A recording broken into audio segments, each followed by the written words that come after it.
Chris Alcaraz, coming to you from Four String Ranch in beautiful Austin, Texas. And today, I'm going to show you electric bass players how to play some upright. We'll even do a little slapping.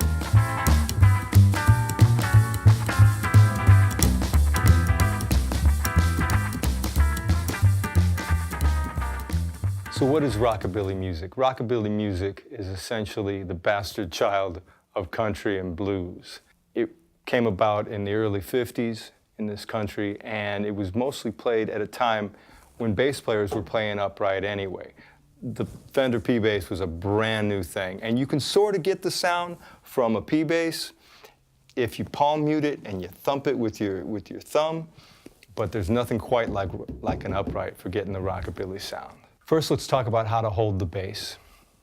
When you have it up on its end pin, you take this seam and you align it just inside of your hip bone.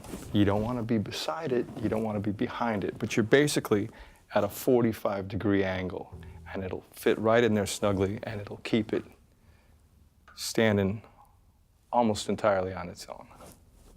Okay, so if you already play electric, you know about pizzicato technique. That's just plucking. With upright, you've got two choices. You've got arco, which is bowing, or pizzicato, which is plucking. It's all in Italian, by the way. So your pizzicato technique, once again, is you hang your thumb here on the fingerboard, and then you draw it across. Now you're going to draw it across much like when you're playing electric. Electric would be like this. You're going to angle it down, again, so you get more of that finger meat on there. Now you've got some attack. Excellent. You can also get that forearm if you need to get some more volume out of it. You're going to need to dig in a little more.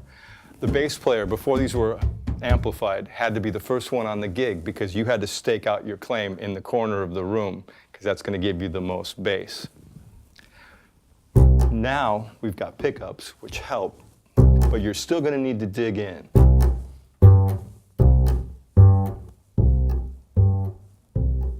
Now on the left hand, you're basically making an L shape. You want to place the pad of your thumb on the back of the neck and then bring it around. Now the most important thing here is to keep your wrist straight. If you need to put a book on it, whatever you need to do, make sure you keep your wrist straight. Very, very important. Place your thumb on the back, wrap your fingers around, and you don't run with your feet flat, you're up on the balls of your feet. Same kind of thing. You want to be up on the tips of your finger, except when you want to do the mwah. Then you'll flatten out. But in general, you want to stay up on the tips of your finger. So, right hand, here on the fingerboard, left hand, wrapped around, you're ready to rock and roll. Okay, so let's talk about the scale of the bass and how to find notes on it. You'll notice everything is stretched out. So you want this set up so that first finger is about eye level. So what would be first fret is about eye level. Second fret would be here, so you got open, first, second. Now, technically, on the upright, you're not even supposed to use your third finger, so you would go open, that would be first, second finger where second fret would be, fourth finger where third fret would be, fifth would be here, and you can check with an open string. Now, when you get up to fifth position, what you want to do is, there's a real simple way to do this. You want a karate chop right here at your neck joint, and then bring your hand around. Now you can check that, and of course, fourth finger would be where seventh fret is. So you can check that against your open string. So you've got what would be fifth fret, right at that karate chop. First finger and fourth finger would be seventh fret. So that would be your root fifth.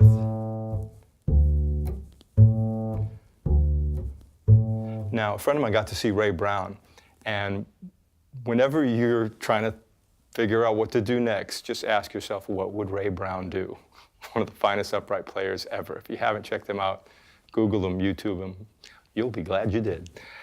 And one of the things he took away from that was how loose his hand is. So make sure you keep that right hand loose.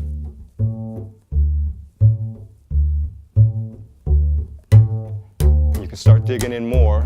You're going to get more forearm moving around. And then you start getting into slap territory. Okay, so you got a gig coming up and it's on upright. What are you going to do? Well, you're going to shed a lot. If you don't have a gig coming up on upright, well, maybe you'd have one if you learned how to play it. So here's what we do. I showed you where 5th fret was, where 7th fret was. Now let's say you got to do some slapping. Well, this is going to differ a little bit. Usually with electric, you've got your thumb and your finger, your slap and your pop. With this, you got to think of it more like a bow and arrow. So when you start your slap, you're going to pop it like that, like your bow and arrow, and then slap. Slap, pop. And you're really just smacking the strings against the board. That's your single. Now, you're going to notice how physically cumbersome this is to play at first. Right, but there's something immensely satisfying about coaxing notes out of this enormous piece of wood and metal. And you'll notice that the more difficult an instrument is to play, the less is expected of you.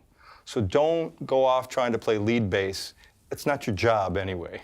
Stay home and play bass. And that's the nice thing about these enormous softball bat necks. They sit you down and make you play bass. If you have a drummer, listen to your drummer. If you two lock up and you feel the quarter note, that pulse, that beat in the same place, you're going to be fine. Everything's cool. So start with your single slap. Start feeling pretty good about that. You want to do a double? That's cool. Now it's got this springboard action. It's like a diving board, and you're going to use that to your advantage. You're going to feel this thing springing your hand back up. Double, you're going to, same kind of thing, you just hit it twice.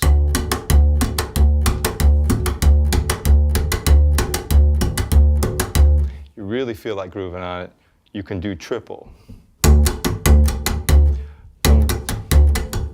Triplets, 1 and a 2 and a 3 and a 4 and a.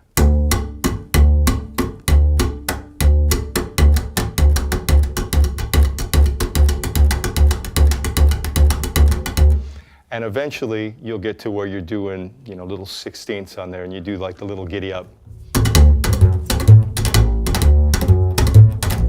And then you start combining them.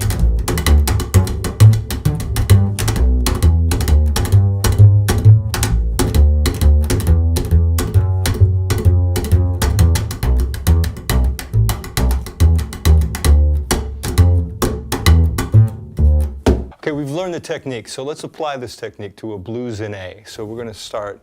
Now, if you need to find your A,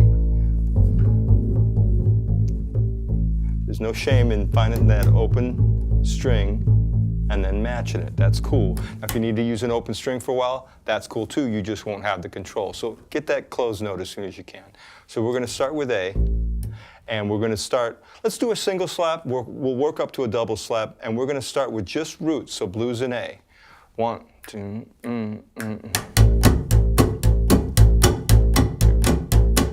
3, up to the D now,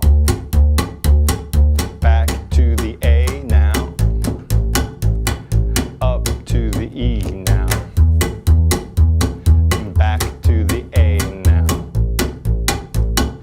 Double slap, here we go.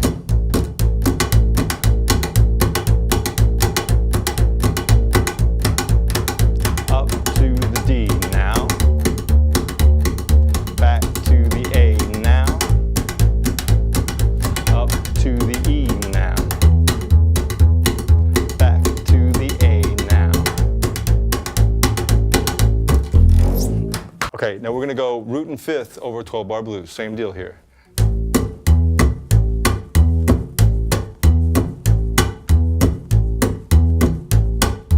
Up to the D now. Back to the A now. Up to the E now. Back to the A now.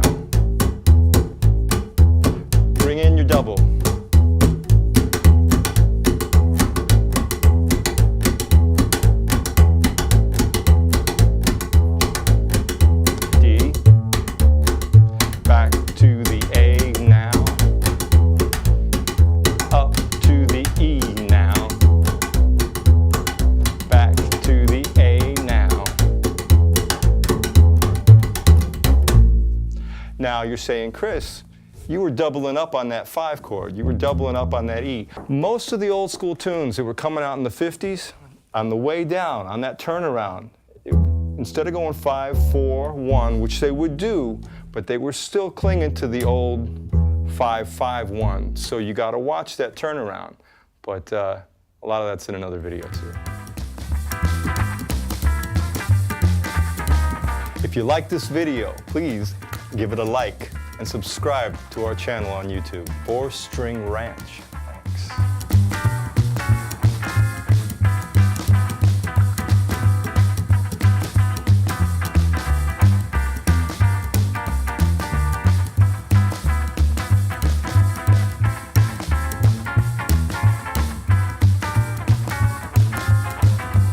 I'm Chris Alcaraz. Thanks so much for watching. Peace and love.